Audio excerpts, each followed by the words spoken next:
अलिया काबे जो कसम किबला ईमान अलिया अल्लाह जे घर पाक जो मेहमान अलिया इहो कुरान आहे शायद इहो कुरान अलिया ही दिल दुकान कयां जंहिंमें सामान अलीअ जो अर्श कुर्श मलक फलक सारो सुभान अलीअ जो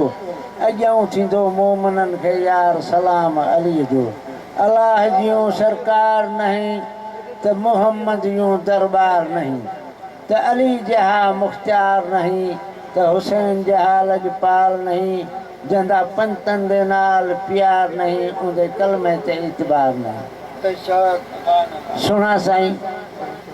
ही आहे सब कंजी सुर जी पंहिंजी पंहिंजी वट वट मोखी मतारा हिकिड़ी माई हुई वह शराब ठाहे ऐं हलाईंदी हुई पोइ उन वटि हिकिड़ा 3 4 5 8 दोस्त गॾिजी विया त माई असांखे प्यार को मंथ हाणे चई बाबा ही मट भरिया पिया अथव हिन मां ढुक ढुक पी ॾिसो जेको तव्हांखे वणे उन मां शाह साहिब चयो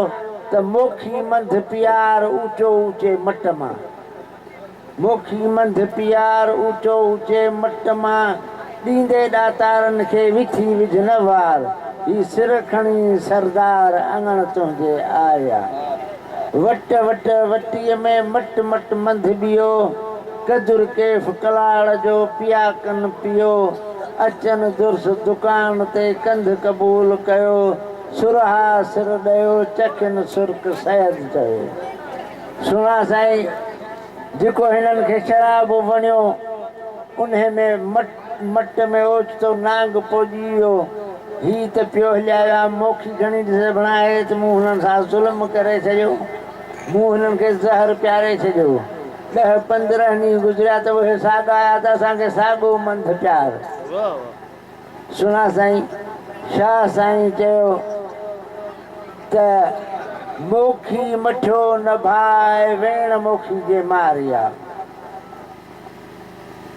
करे की न कयो न की विह विहाटिया सुर्कीअ लाइ सैद चवे थे उते ई आटिया जेको साॻो उन ॾींहुं प्यारी उहो प्यार सुर्कीअ लाइ सैद चवे थे उते ई आटिया जी ॻाल्हियुनि नंगा आटिया तन जूं बठियुनि पासे पुठियूं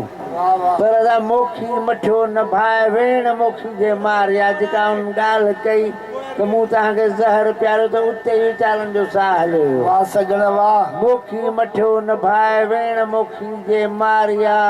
को जो सुखन कलाड़ जो पिते ते पियो न तंहिंखां पोइ थियो मरण मतारनि जो पर हाणे शाह साईं चवे पियो त ख़ुदा जी ज़ात चवे पई इज़राइल खे त अॼु तूं बि अॼु मर मतारा मरी विया मोखी तूं बि मर तुंहिंजो दोस्त ॾमर केरु सहंदो उन्हनि इहे तूं उहे ग़रीब आहे जो तूं निकूड़े पे साह कढियो उन्हनि जो पर अॼु इज़राइल मां उहो ख़ुदा आहे जो तुंहिंजो साह कढांदो